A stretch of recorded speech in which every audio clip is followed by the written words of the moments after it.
Yo guys, what is up? It's Stripedsox, and today we're going to be ranking all of the locations in Fortnite that are unnamed. And I'm doing this because of the meteor in the sky. People aren't going to be wanting to land at these really popular locations, even if just one of these smaller locations gets wiped out. So I guess we can go ahead and get into that. So at the 11th spot, we have the location kind of off towards Salty, the chair place. Now, this place only has 3 chests, which, I mean, really isn't a lot of loot, and it really doesn't have a lot of floor loot either. And in this, I have not included like any of the houses that are kind of near the locations. I've just included the location and the chair. So this location can have 1 to 3 chests, and sometimes a guy lands here, but sometimes it doesn't. But really, there's not enough loot for you to go, and you'll have to go loot somewhere else. So that's why this got the number 11th spot. At number 10 on our list, we have the crates. Now, these are kind of on the right side of the map, and the only reason this ranked so far down is because it is so hard to get to anything in this location. Yes, it does have a bunch of resources, like it's got like 12 wood pallets, but it's so difficult to get to anything, and it's only got 4 chests. And every time I land here, like 1 to 2 people land here, and it's like so crowded, and there's not really a lot of loot. And if you don't land in the middle to get the chest, you don't have any way to get anything. So that's why it's got that spot. Now, from this point on, the locations aren't really going to be ranking worse, because here we have the RV park. Now, I really like this location, and I really liked it when I started playing Fortnite, because it's got a decent amount of loot. I mean, it's not the greatest, and it's kind of located towards retail. So once you finish looting up here, you can go straight to retail and get some kills if you loot fast enough. It has 4 chests and sometimes it can have a vending machine spawn. So, I mean, it's a great location. You can get plenty of metal if you wanted. And it's also got a disco floor in there. So that was definitely a big plus when looking onto this and picking this location. Although it is further down, a lot of the locations have scored about the same amount of like points. So this isn't really that far down on the list. Taking the number 8 spot on our list is going to be the motel. Now, the motel is a great location to land if you want to land by yourself. There's usually about 2 people that land there if you're playing solos, and I mean, that's on the high end. I mean, that's the most that would land there mostly. And then maybe a team would land there with you if you're in duos. I don't know about squads. I usually wouldn't land here in squads because there's not enough loot. Because if you don't include the houses around the motel, it's only got about 4 chests. But with the houses, you've got about 7 chests in this location, and all of it's pretty easy to access besides the stuff in the roof of the motel, and it's just kind of weird to get around the motel. But I really do like this location when I do play solos, and I do land here quite often. Taking the number 7 spot on our list is going to be the stadium, right behind Tilted and right in front of Snobby Shores. And it's got about 5 chests in it. They're pretty easy to access, which is fantastic for if you're playing. You really don't want to be searching for these chests. The only chest that's kind of hard to get is the one right here, as you can see on screen, the one on top of the truck. You probably weren't able to see it as well, but it's a great location to land. It's got plenty of floor loot. Not a lot of people land here. I mean, I do see more people land here when you're in duos, and it's a great place to go to. Say like you land Snobby, you can make your way up to here, and usually it's not looted, and if someone does land here, they had not looted it very well. So this is one of my favorite locations to land in, and a big plus on this location is it does have this soccer field inside of it. So if you want to, you can play soccer inside of the stadium itself. It's got about 2 chests, and that's why it took our number 7 spot on the list. And next on our list, we have the factories near Dusty Depot and Salty Springs. Now, I like to call these the Dusty Factories, but this is a great spot to land because a few people will land here, so you can get a few kills right off the bat.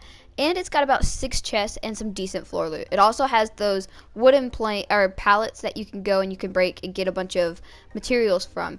The only reason I don't like this location is because it's so close to Dusty Depot, and I really hate Dusty because it's just an open spot. It's like 4 squares on like the map's grid of just open land, and it's really difficult to find any like cover if you need to, if you don't have a lot of materials. And I mean, I really like this location though. I used to land here all the time, and it's one of my favorites on the map. So that is the Dusty Factories.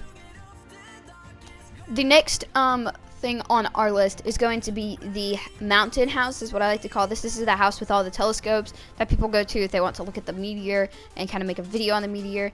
It's got about maybe 5 chests, including the ones that can spawn with the telescopes. Usually a lot of people don't land here, so it's a great location to land if you don't want to land. The only thing is, it's not really got a lot to resource for materials from. I mean, you can't really break the ice cream truck unless you have a lot of time on your hands. And really, I mean, if you want to get kills right off the bat, this is not your location to go. But, I mean, it's an okay spot to land if you're a noob or something. So, that is the house mountain.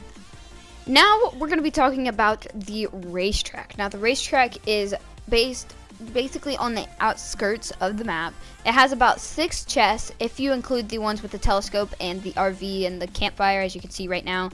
If you include those, and if you don't, then it's only got about 3 chests. But the good thing is no one really lands here, and that makes it a great spot to land, because I mean, if no one lands here, then you're kind of set because you can loot everything. The only thing is it's kind of hard to get from one side to the other side to loot, so if really there's nothing good on one side, you have to really run all the way over to get the rest of the loot. But I mean, it's a great location overall to land, besides it not being really close to anything else. So I mean, you gotta really hope this gives you the loot you want. Coming in at our number 3 spot are the almost castle house areas. They're kind of off to the side of the map. They're near Junk Junction, as you can tell by the llama in the background. Now, this has about 6 chests, although a few people will land here. I can tell you, you're almost positive to see one person land here. One person will land here with you, but it has a lot of chests, and it's got a lot of loot for you to land at if you've not really want to be in the action as much. But it's a great spot to land, and that's why it's got our number 3 spot. Taking our number 2 spot on the list is the prison. Now, the good thing about this prison is it has 6 chests, 5 to 7 really, but it's got about 6 chests normally, and not a bunch of people land here because of its location on the map. But if you really know what you're doing, you can get to Salty and Fatal and cut people off as they're leaving those locations. And that's why I really do like this location, is because of its location. You have Moisty as well, that, I mean, you can go and get some wood if you want, but this is a great location to land. And I really don't land here a lot, but when I do, I'm really excited to, and it gives you plenty of loot in case, I mean, and in case it doesn't, there's a few houses off to the outskirts of this area that you can also get, and it's got plenty of floor loot for somebody. So it's a great spot to land in duos or even squads because of the amount of loot it does have. So that is our number 2 spot. Now, taking our number 1 spot on the list, if you hadn't guessed it, it is going to be the factories near Flush. Now, these factories are amazing. They have so much loot. It's incredible. It's got about 13 chests, as I counted. That's 13 chests. And the what is that called? The hangar by itself and the little 8 locations off to its side has 4 chests. The location with the downstairs chest has 3. It's a great location to land. It's got plenty of wood pallets for you to grab wood if you need, and it also can have a vending machine, and it's a great spot to land. That is why it did take our number 1 spot on the list. If you guys did like this ranking video, please let me know. I do have a few ideas for this to do this in the future. As always, please like the video, leave a comment if you did enjoy it, and if you're new, subscribe, turn on post notifications. I will see you guys in the next video. Hopefully that will be during season 4, which I'm excited for. If you guys are, please leave a like on the video, and that's about it. See ya.